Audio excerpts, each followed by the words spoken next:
The PS3 may have had a strange little development cycle, but it definitely had its share of tremendous JRPGs, some of them being obscure titles from the beginning of the console, while others were very limited print runs at the end of the PS3's life. And what do you know, some of them have become quite valuable. We're going to cover 7 surprisingly valuable PS3 JRPGs. Normal rules apply here, no collector's editions, and these will all be North American releases. All prices are taken from either price charting or the Game Eye app. Let's get into it.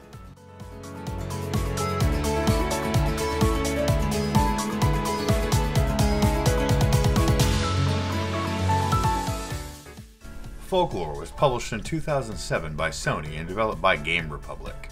Koji Okada's doomed development studio Gaia assisted with the monster catching system. It's believed Folklore was supposed to be a sequel to Gaia's Monster Kingdom, but due to poor sales of the title, the name was changed to Folklore. The game promised to be the next great dark fantasy. It focuses on the story of 2 protagonists, Ellen and Keats, as they are called to a small hamlet named Doolin to investigate a series of attacks. Murders begin occurring, and the 2 must enter the Celtic Otherworld and deal with a slew of enemies and the plots they hatch to merge the 2 worlds. The plot is twisting and compelling, and was one of the features of the game that was appreciated by critics. The combat system would be described as a third-person, monster-catching action RPG. Monsters can be caught, and their attacks and abilities set to the face buttons. The game is split into 2 distinct gameplay modes. One where you roam the town and environments, investigating, speaking with other characters, and advancing the narrative, and then the field of battle in the other world, where you complete objectives, battle enemies, and defeat bosses. The game had 2 sequels planned, one of which would use the PlayStation Move controllers. Due to lackluster sales, these were cancelled. It appears these poor sales also affected the print run, as though not incredibly rare, finding this one on the wild can certainly be a challenge. It is currently going for an average of $47, complete in box. Trinity: Souls of Zilul was released on the PS3 in November of 2010 in Japan, and worldwide in February of the following year. It was developed by Omega Force and released by Koei. It is a sequel to the original Zilul game, which was never released outside of Japan and was received poorly. The series became known as a Final Fantasy clone and never truly took off in the West, even with the release of Trinity. The gameplay is in the action role-playing style. You control one of 3 characters and can switch between them at will. The characters can combine to do massively powerful attacks upon failing numerous gauges, very much like in the Warriors series of games. The game also features destructible environments, which the player can use to their advantage against enemies. The story is average RPG fare.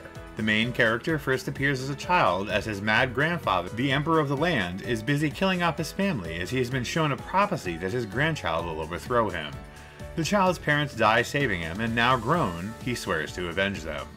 One interesting item of note is Omega Force ran a contest to have fans draw original illustrations of the characters. Winners were selected, and their art was featured in the game. These pictures could be viewed by the player upon completing certain objectives. The game was received poorly as stated before, and the series never took off in North America. But what do we love more than anything as collectors? Obscure JRPGs with low print runs and poor initial sales. A complete in-box copy will run you about $48 on the open market. Time and Eternity was released in 2012 in Japan and 2013 worldwide. Developed by Image Epic, who had previously developed the Luminous Arc series and Stella Glow. It was released in Japan by Bandai Namco and worldwide by NIS. The game features a unique take on the turn-based RPG, with real-time combat with only 1 party member. You play as a young princess named Toki and her alter ego, Toa. The characters switch in and out upon leveling up or with certain items. The game was heralded by producer Kei Hirono as touting a strong female character, breaking the conventional male-centric norms. The game, however, had a shallow storyline and was jeered as blatantly sexist and filled with fan service tropes. While the art style was interesting and tried to leverage anime fans, the animation was called out for being poor. The gameplay was also jeered for being repetitive and not engaging. I think this may be an example of collectors wanting to see something new, but also rubberneck a bit at the game's reputation. It was only released in limited quantities outside of Japan and demands about $51 complete in box. Are No Surge, Ode to an Unborn Star was released in 2014 for the PS3. Developed by Gust and published by Tecmo Koei, the game blends Gust's anime art style with the epic space setting of games like Star Ocean. The game features turn-based combat and heavy visual novel elements. The game introduced quite a few interesting ideas to the JRPG space. The player communicated directly with the characters in the game through a humanoid robot breaking the fourth wall. It also introduced an interesting mechanic where between battles, players can enter the subconscious of characters in the game and help them work through issues they're having in their lives. The battle system itself is interesting and novel as well. Two of the characters use music to power up the attacks of the party. The more combos the player lands, the stronger the buffs from the music are, and in turn, the stronger their attacks become. The plot centers around alien forces, the Sharl, attacking the last vestiges of humanity on a distant space station. The game's story is loosely connected to Ar tonelico and Ciel no Surge.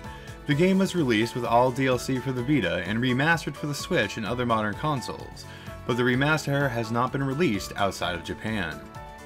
Interestingly enough for collectors, there were multiple collector's editions released with the remaster, one costing upwards of $1,000. Even more interestingly, after collectors spent all this money, delays associated with COVID-19 caused a delay in the extras for the most expensive edition. Coming back down to earth, the basic edition of the game will run you about $57, complete in box. Magus was released in 2014 for the PlayStation 3. It was developed by Black Tower and Axis Games. Black Tower would go on to produce the Friday the 13th and Texas Chainsaw Massacre games for modern consoles, which is surprising based on how poorly Magus was received.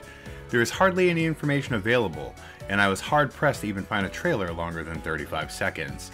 It is widely considered by many to be the worst game on the console or even in the entire generation.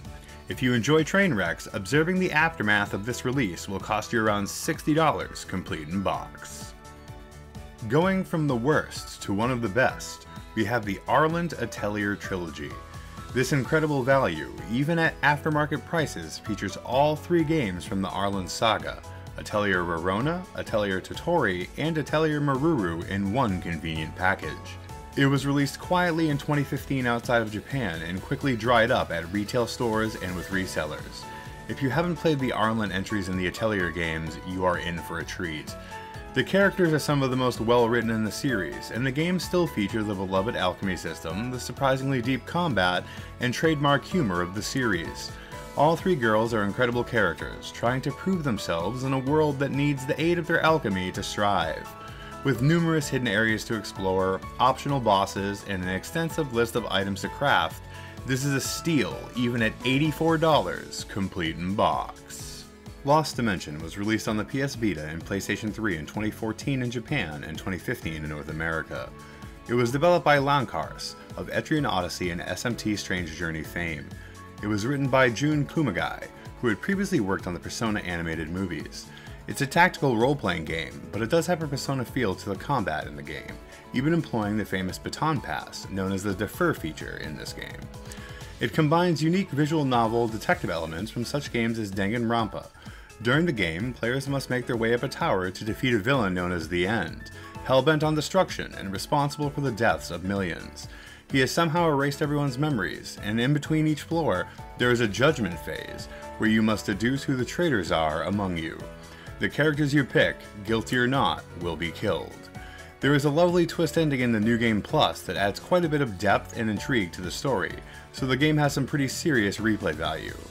Though the story can be confusing at times, the game was widely praised and beloved for the interesting combat and deduction-style visual novel elements. There is still high demand for this title on the aftermarket, and it tops our list today at $87, complete in box. Well, that just about wraps up our list of insanely expensive PS3 JRPGs. Did we miss any?